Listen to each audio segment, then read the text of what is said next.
everyone, and a warm welcome to the JPO Family Program broadcast. In these difficult times, we urge you all to stay home and stay safe. Gentle reminder, if you have any questions to ask our guests tonight, do type them in the Q&A section below and not the chat. First and foremost, do allow me to introduce our guest tonight. He is a senior lecturer of composition at the Nanyang Academy of Fine Arts, a composer of music ranging from choir, symphonic band, wind ensemble, chamber music to large-scale orchestral works. He has carefully fused Southeast Asian Chinese with Western traditions. He worked on his doctorate degree majoring in composition under the guidance of Dr. Charles Hoek at the University of Kansas in the USA. Since the 1990s, his choral works have won many international competitions and has been commissioned by SYC Ensemble Singers, Singapore Symphony Orchestra, Singapore National Youth Orchestra, the Philharmonic Orchestra, Nanyang Academy of Fine Arts Orchestra, the Philharmonic Wind Ensemble, the National Arts Council of Singapore, and etc. He is also an active speaker at international music conferences such as the World Association for Symphonic Bands and Ensembles, International Music Society for Music Education, and etc. Without further ado, let us welcome Dr. Zechariah Goh. Hello, Doctor. How are you? Fine. Thank you for the wonderful introduction. And thank you, JPO, for the warm welcome and for this opportunity for me to speak to all of you. Yes. Thank you. It is our pleasure. Yeah. You're welcome. Firstly, would you like to elaborate further on what was shown in the video? Okay. That song is called Kuchinta, which means Kuchinta is a Singapore cat.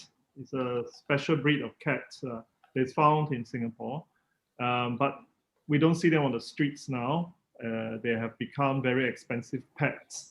But I wrote this piece many years ago for the Victoria Junior College Choir. And it was in the invitation of Nelson Kui, who was the conductor of the Victoria Junior College Choir. Back then, I was supposed to write a piece for them for a choir competition. So, and they were only able to pay for the composition, but they won't be able to pay for the lyricists. So I don't have someone to write the lyrics, so I thought, why not write a piece of music that is made out of the sound of the cats, which is meow. It's about 85% of the piece that is made out of meow. The irony of this is that cats has a universal language, but human has speak in many tongues. Mm-hmm. So that was performed by the Catholic High choir. That's the all-male choir. So including the soprano and alto parts were sung by boys instead of girls. And that was Catholic High, and we call them Cat High. So it's like the cat sing cats song. That's actually a good idea. Yeah. That's actually a good idea. Yeah, so I thought to introduce you through some of the new music in Singapore. New music is always frowned upon as something that is very abstract or clashy or dissonance, but I thought it can be also funny. So I wrote this piece, and that was many years ago. Yeah, it was actually written in 1997. So 24 years ago, maybe. It's a long time ago, but it's still sung quite often in international competition. But right now, due to COVID pandemic, we don't have a chance to hear it live. But that was a live recording. The camera was shaking a bit, but I thought that we can enjoy this idea of live performance. Indeed, it's a very good song. Speaking about your piece, your art, your creations, what are some other choral pieces that you like to share with our audience? Yes, I've actually written many choral works. In fact, I have written about 60 or 70 songs for choir already. Mostly they were written for competition, international competition. The reason is quite simple. Singapore choir wants to be to perform outside of Singapore, and they joined competition, international choral competition, the choir Olympics, the various Musica Mundi competition around the world, and all these competitions require the Singapore choir to perform song by Singaporean composer. So that's how I started back in 95, 93.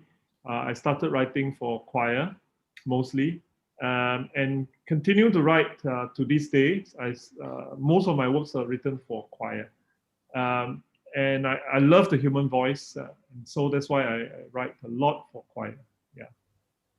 All right, and I've noticed another song of yours, Yin Yang Sang Qi, or Four Tones in English, is it? Yes. If you Can are you please share your interested, thoughts? Oh, sorry. Yes. yeah. I can talk more about it. If you're interested, you can go online and listen to it. Just type Zechariah Goh and then the 4 words, 4 tones, or Yin Yang Sang Qi. Yin Yang Sang Qi is actually the 4 tones in Chinese language. The 4 tones are 第一声、第二声、第三声、第四声. The Yin Yang Sang Qi is the 4 tones, and the whole piece is made up of these 4 tones. In fact, I have found 10 成语 that is made up of poems. They are made up of words that follow the 一二三四声 Yin Yang Sang Qi exactly. So, for example,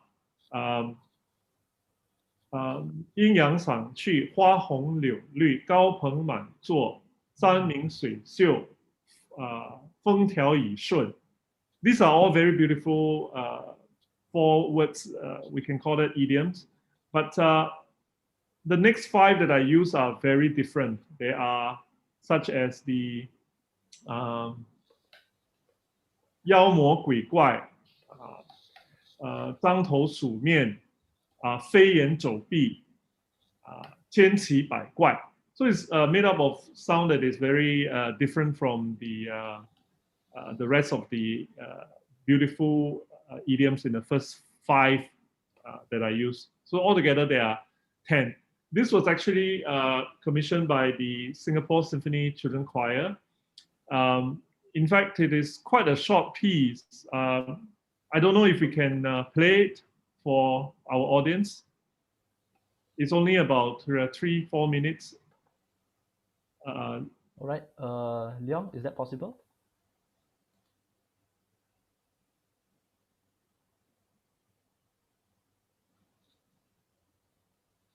Okay, I'll let him. I mean, it's okay. You can search online later on YouTube if you want. All right, we shall go ahead, and then maybe if it's possible, then I'll let you know. Yeah, sure. All right. So it's another song that is based on the language. Yeah. So my inspiration for writing music has been for choir is based on the folklore, folk music. So I've written a few folk song arrangement, or we can say recompose, reimagine, or reinvent these folk tunes. For example, I have one that is written in Hainan, Hainan 的回忆, which is reminiscence of Hainan, because my dialect is Hainan, so I wrote this song in Hainan. Back in the 1980s and 90s, in Singapore, we have the Speak Mandarin campaign. People are encouraged to speak Mandarin, 讲华语运动. The reason is because to find a uniform language so that everyone can speak more fluently in Chinese, in Mandarin. So school children don't really sing much or even speak any of their dialects. So I thought, why not write something in Hainan? And later I also wrote one song called the Lok Sui Tan, which is Hakka song. And later I wrote an arrangement of Yu Yue Hua from Taiwan, which is in Cantonese. In Fujian, in Taiyu. So this phase of my composition are mainly related to dialect. So I have a very keen interest in writing for the different dialects, because these dialects, we don't hear them very much sung by choir. So I thought it's interesting. It represents our part of the world. So that is some of my compositions were written with the dialects. The others are folk songs from China. folk song from recently. I wrote a couple of folk songs from Taiwan.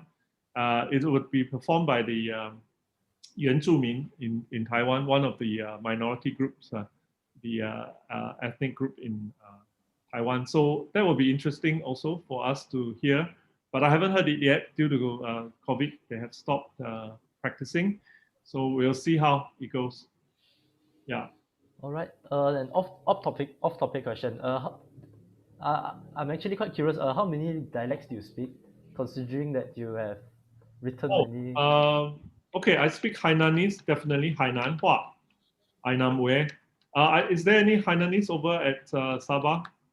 Not Is much it common? actually. Not Most much of with you are Hakka. Hakka. Yes. Yeah, so I speak Hainan. I can understand Hokkien, Cantonese, and Teochew. Teochew not so much, but Hainanese and Cantonese and Hokkien, I can understand them quite well. Yeah. So, and how many do you speak? Oh, I can only speak Hakka. Uh, there are many wonderful Hakka songs. In fact, I actually teach folk song arrangement for choir. So I have many batches of students. I think 8 to 10 batches by now. So there are about 70 to 80 students who have graduated from my course. And they have also arranged and written many pieces for choir in different dialects, in different language. In fact, I have some, my student who are, I have a student who is Indian, so she wrote one in Malayalam, in the South Indian language. I have a student who is from Peranakan. They are actually Peranakan, so they wrote Peranakan folk song. And also we have Eurasian as well, who also wrote some in the Eurasian folk song. In fact, I have also helped some Malaysian composers who are based in Malacca and KL, who have also written folk song from Malaysia area. Actually, that's quite a good idea because I personally feel like that dialects are actually slowly dying out from the community. So I think that's a good initiative in order to train people to speak it more. Hopefully that can be achieved. Yeah, it's a good idea because then you are preserving this song in the dialect in the form of a choir piece, and then it will be sung by different people, different time, different places.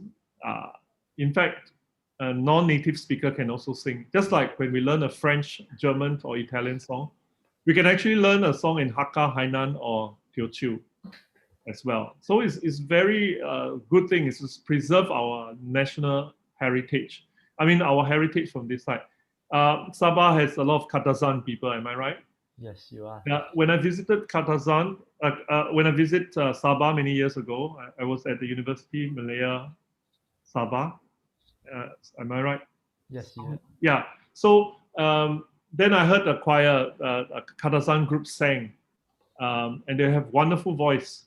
And I know that they have a lot of folk songs, but these folk songs are not arranged for choir yet during that time. But I mean, even now, I don't think there's a lot of the song being transformed. I would like to help the people to make arrangement if I'm given a chance. Actually, I visited many countries doing that. In Indonesia, in Taiwan, in Hong Kong, in China, Malaysia, in Singapore as well. So I did workshop for all these composers from around these different countries to actually write arrangement of folk song for choir. So it will be fun to drop by Sabah one day. Yes, please. Yeah, I would love to. I will go back again because since I've been there already. Yes. All right. Yeah, sorry, you carry Yeah, on. yeah. Continue, please. All right. Just now you have mentioned that you were working on Taiwanese folk song, right? Yes.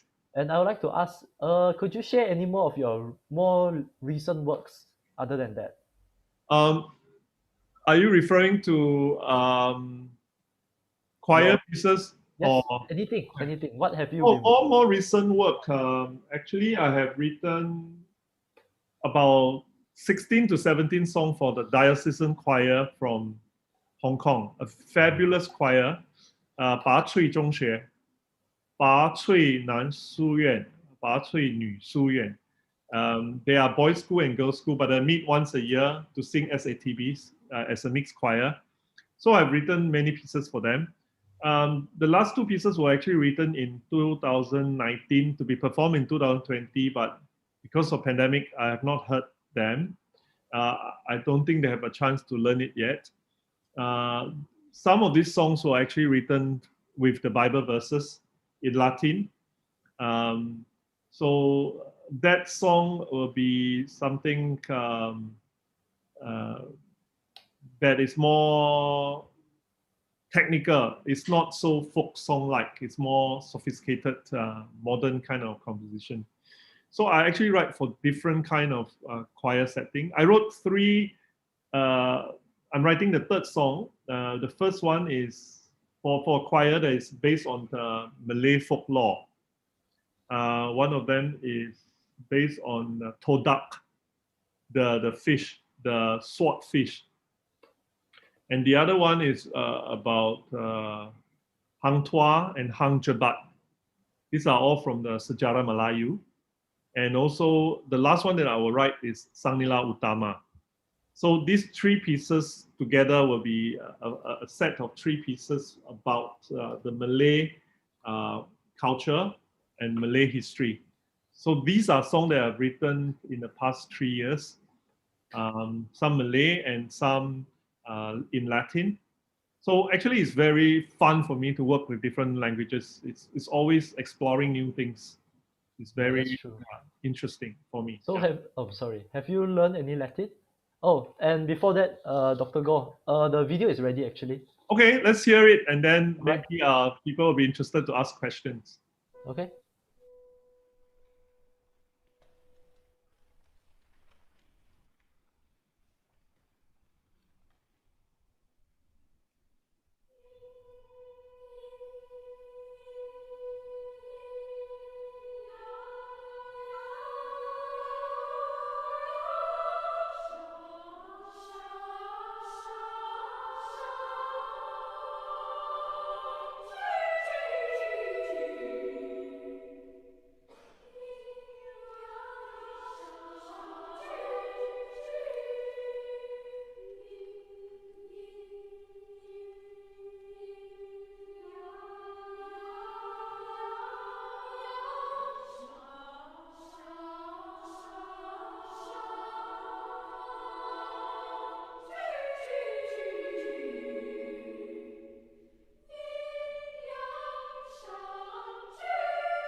Yes, I think after listening, you have a better idea. I mean, I can describe it, but listening is the best way to see how it actually works out. Yeah. True, I find it as a very, from what I feel, I find it is a very fun song. Like you are playing with the tones, the four tones, which you have mentioned just now. Yeah. In fact, it is quite interesting for the singers as well. They are all very young. Some are expatriates. Their parents are from different countries, so they don't speak any of this language as well. And even for Singaporean, the younger generation, they are not so good in their Chinese language. So at least for this song, I teach them 10 different 成语.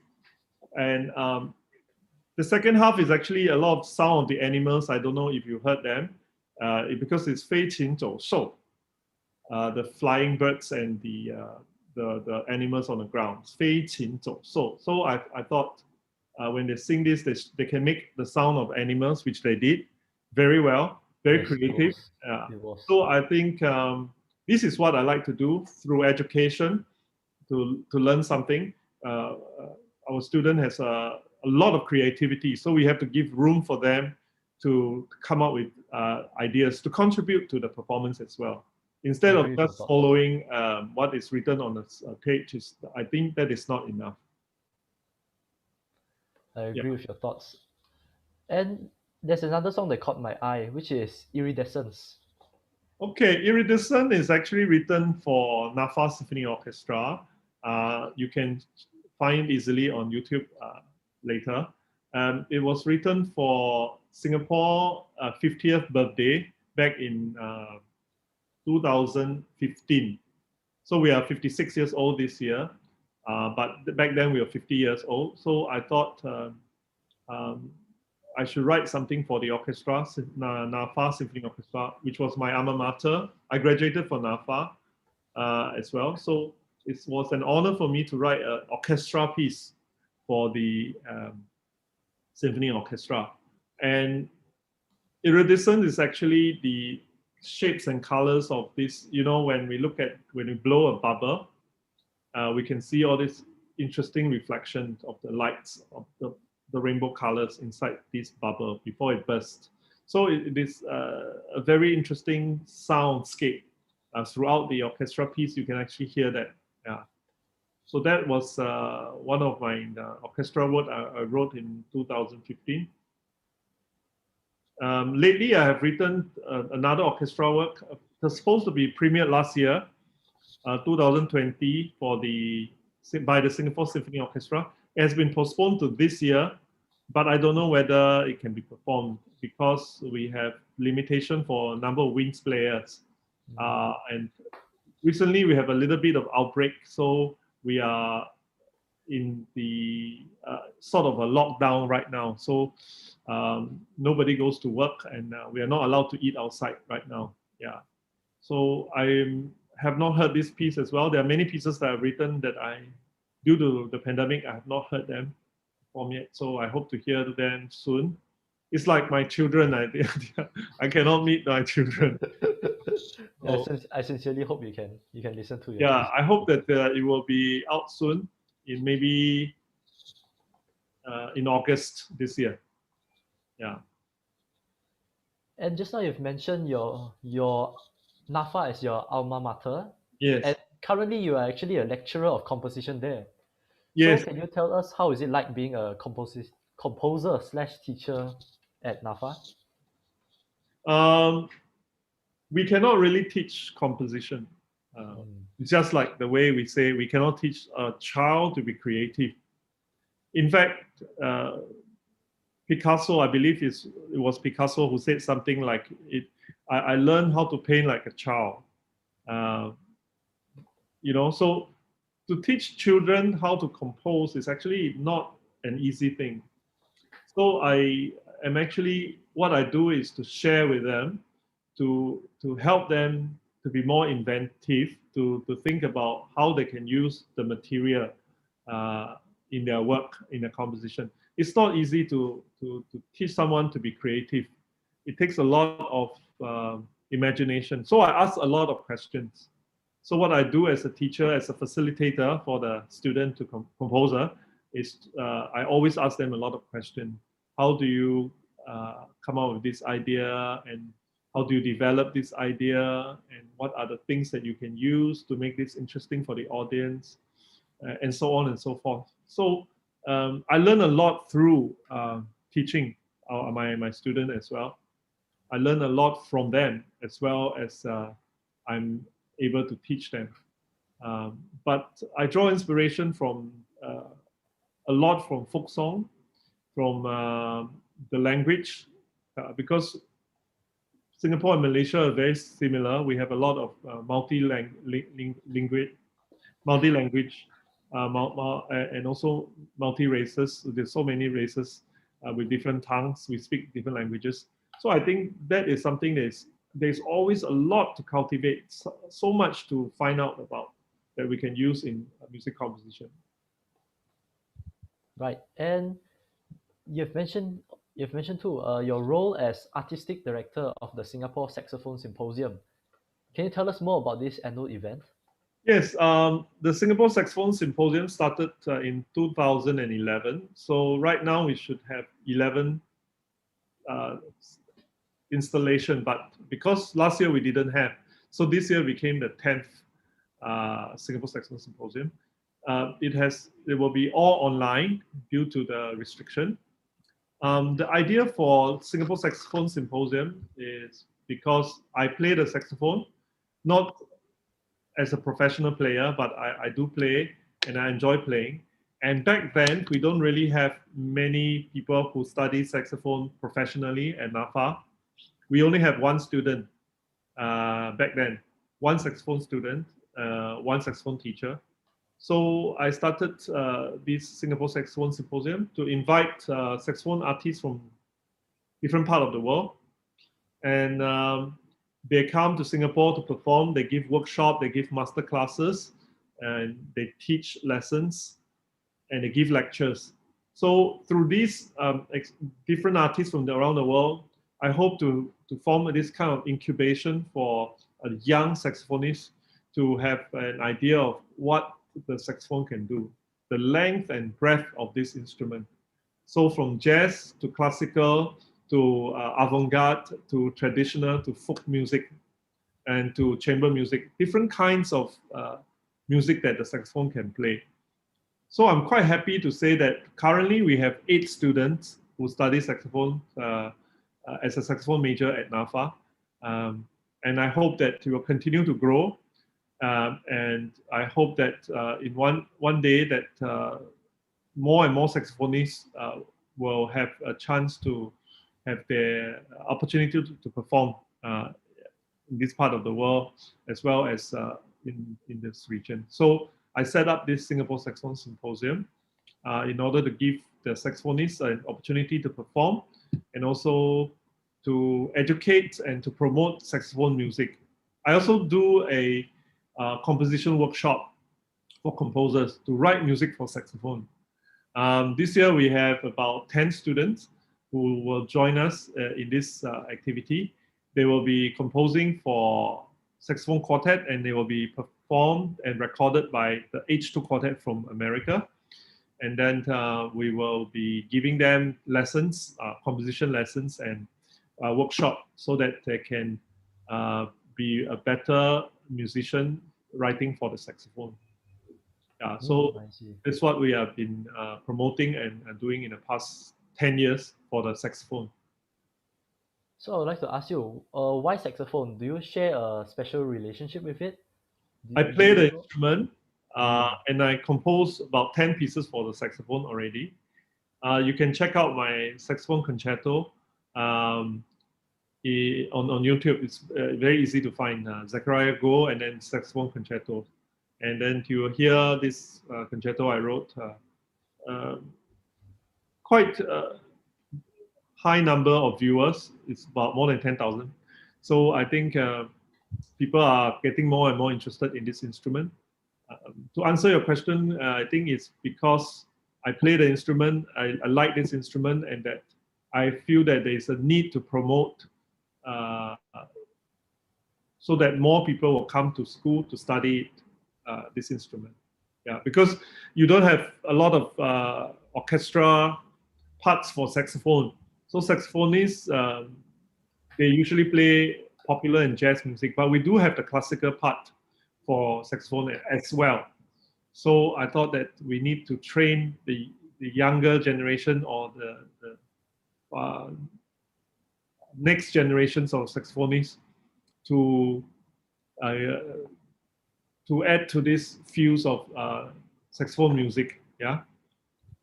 All right. And may I ask, are there any more instruments that you play? Just out of curiosity. I play the piano.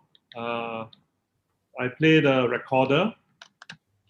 Um, that's about all. Yeah. And I sing. That's good enough already. That's good Yeah. enough already. I sing in a choir as well, and I direct choir. I'm a conductor too for choir, orchestra, and symphonic wind bands. Yes. All right, moving on. You have mentioned just now that you have been to many countries around Southeast Asia, and to compose compose songs which are native to that country. So I would like to ask your experience. What is it like to experience other cultures, experience their, especially their musical aspect of their culture? Um, as a non-native person, for example, Katasan, if I were to write, I didn't write anything using Katasan music. But for example, if I were to write something with the Katasan music, I need to do a few steps. First is the research. I need to learn as much as I can about the music, about the culture, before I start arranging the folk song, for example. And I'm no expert in the language, so I have to ask the native speaker to record how is the pronunciation of the words, and I need to find out the meaning of every single word in the song, every single word, and its meaning, and how to say, how to speak it. So I will do extensive research on the language itself first. Even so, I will still not be an expert in it. But I think that is the bare minimum I need to do before I start working on a folk song. Usually, I will encourage for example, if there's a young Katazan composer, I will work with the composer and I'll help him arrange a piece of music with his own language. That's what I do more than I actually work on the folk song itself, because I'm not a native speaker. There are many things that is lost in translation. Yeah, like Hakka song, I wrote the Lok Sui Ten, because the words are still there. I can recognize the words and I know the meaning of the words. So I could do that, but the way that it's spoken is different from any of the dialects I know. So, but if there's a composer who is native, like yourself, if you are a composer, then I will help you. I will guide you to write an arrangement of that folk song that will be more suitable to be sung by a choir. So that is my job, my duty actually. In fact, the Lok Sui Ten, the same song, has been arranged by different people with the same dialect. In fact, the pronunciation of Hakka is quite different from place to place. Kejiahua is quite different because my sister-in-law is Hakka, my brother-in-law is Hakka, speak Hakka, but they have words that they don't agree that it's the same pronunciation. I don't know about in Sabah, maybe it's all the same Kejiahua. But in Singapore, because the people come from different places, so there are different way they speak Hakka. Some words are different. I mean, Hainan also have that, but I heard that Hakka has quite some difference in pronunciation. So I would love to help the composer to make an arrangement rather than I do it myself. Yeah. So if there are any composers listening, yes. Yeah, Contact you. I will be very glad to help. All right. After the last question, we'll be moving on to the Q&A section. So you can ask Dr. Goh in Chinese, you can ask him in English, and then he will answer your questions. But before that, I would like to let you know that JPO has been quite active in outreach efforts these few years. Can you please share your thoughts on these efforts? My thoughts on this, I think it's wonderful that that an orchestra or any music group should be giving back to the community. We have been trying to get people into the concert hall. Yeah, but actually we can go into people, to the different community, to give back to schools, to the people who are underprivileged. I think that's what JPO has been doing, and it's so wonderful. It's a role model for us. I've heard of all your good work because one of my colleagues, I believe, um, Mr. Fu Seming has Yes. been there many times, and our students have also worked together with JPO to perform. Uh, and I think it's wonderful things that you are doing, and is a role model for us. And I also believe in this. For example, my saxophone symposium, we also go into performance in the hospital and outreach program as well. Instead of asking people to come to concert hall, we actually go to the community. I Yes. think this is something that orchestra of the future should do more after the pandemic, of course. But but now even during the pandemic, we can actually use this social platform to do this, to outreach as well, to reach people home through this webinar, through Zoom. I think we can also bring music to people. Yeah. Thank you for your encouragement. All right, we have quite an amount of questions coming in. Yeah, So yeah, yeah. let us move on. Firstly, which one first? Oh, dear Dr. Gore, what can you advise for Malaysian aspiring composers to prepare themselves for a diploma degree composing course with you in NAFA? Oh, actually, you can meet me first, either through Zoom or through Zoom, or somehow we can uh, talk. We can chat, and then I can tell you more about our composition program. We have about 4 to 5 students each year learning composition. So Singapore and Malaysia are so close. I'm very happy to see you guys if you're interested to come to NAFA. The preparation, I can tell you more in details in person. Yeah, I mean, not in person, but I mean, I can speak to you one-on-one on this. Yeah. Or maybe you can drop your email in the chat. Yes. Which type? This type answer. Yeah, you can do that.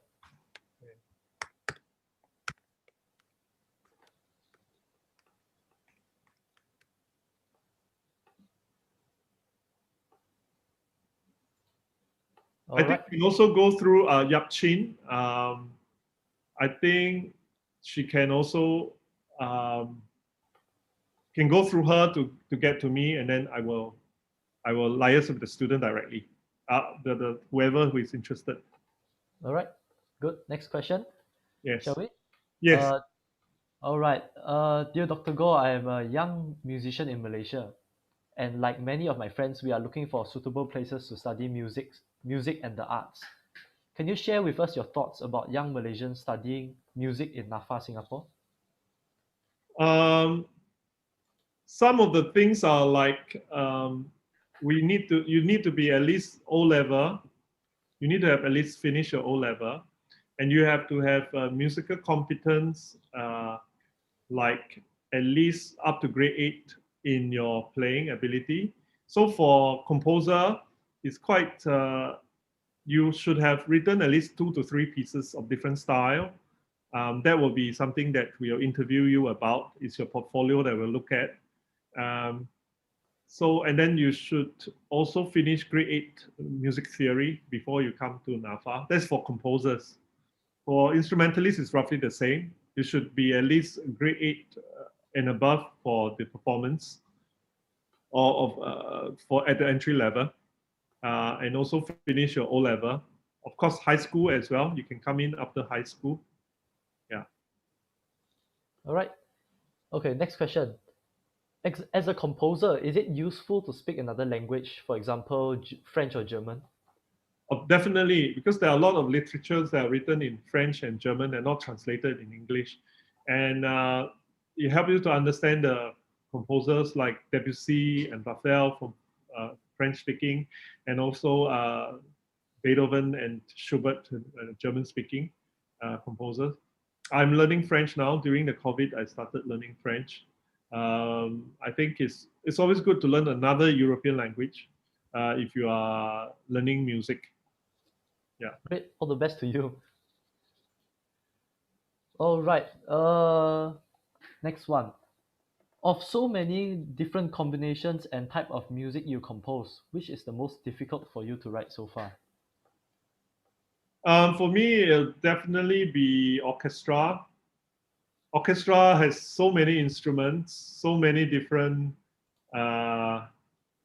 texture, and it's really hard to write for an orchestra. I actually I have to plan ahead of time to before I start composing. I have to do a lot of research. I have to do a lot of draft, and I have to write a lot of research material. I have to find out a lot about what I'm going to compose. I have to have a conceptualization part before I start writing. So writing for orchestra is definitely the most difficult for me.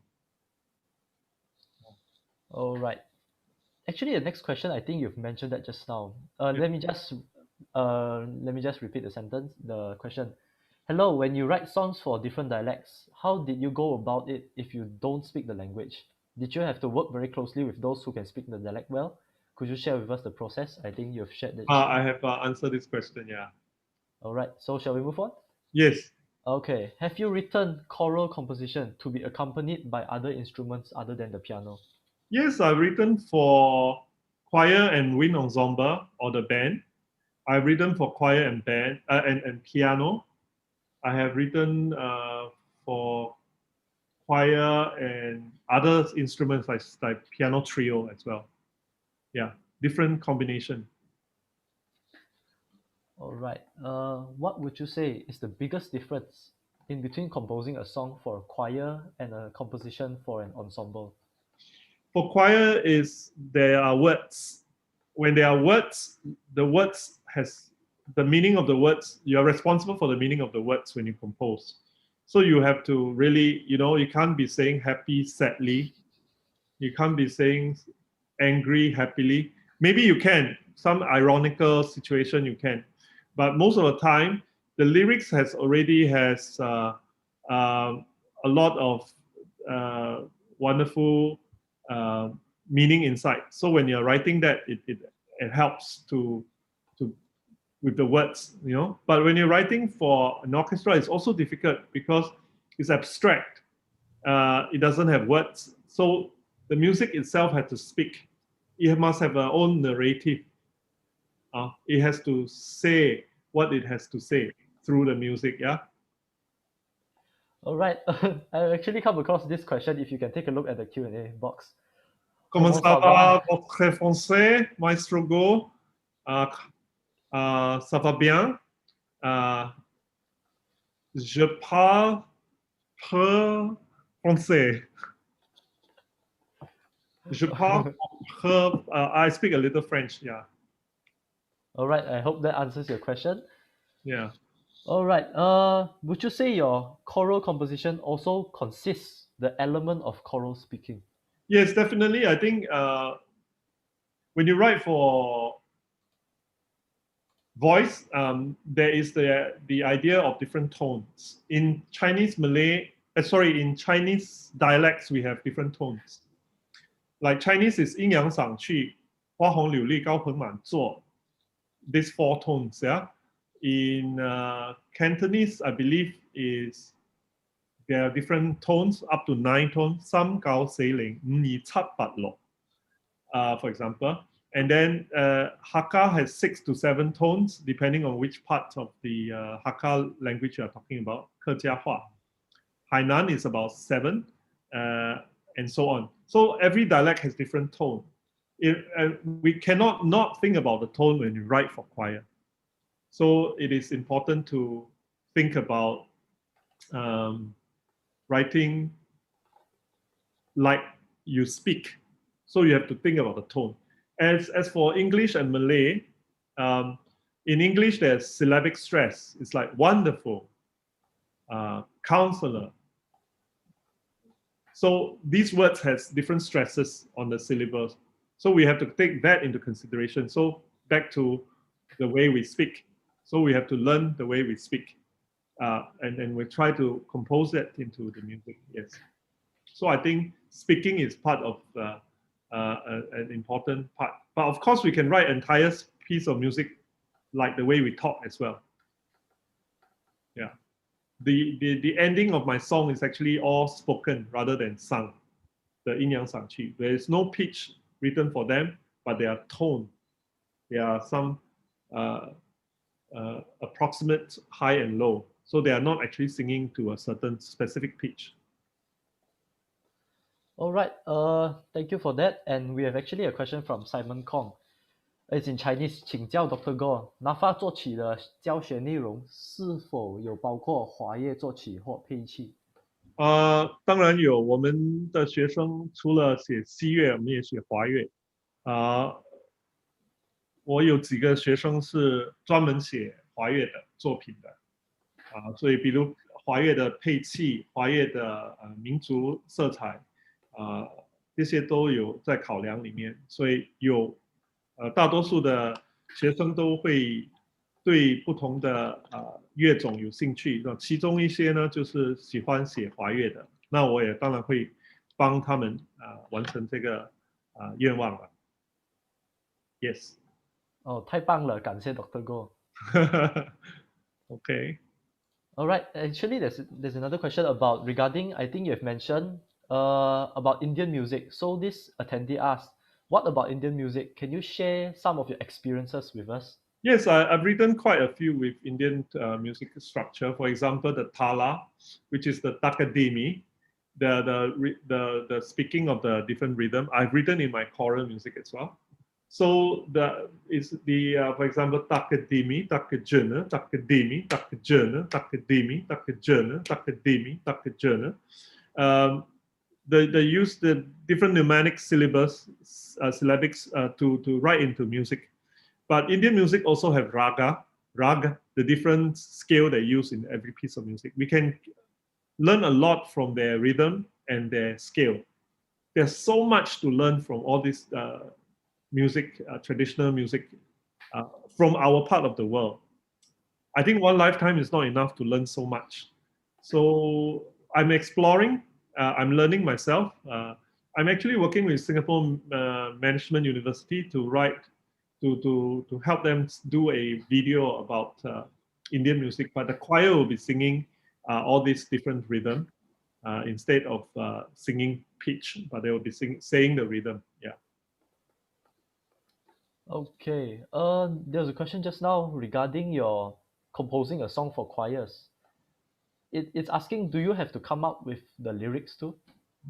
I have written some of the songs with my own lyrics as well. So I do write lyrics as well. Okay. There's another question, which composer is my all-time favorite? Yes. Why? My all-time favorite is J.S. Bach. Bach is my all-time favorite, and I play Bach all the time. I play his Well-Tempered Clavier, the book 1. I finished learning all that just recently. Now I'm starting on the book 2.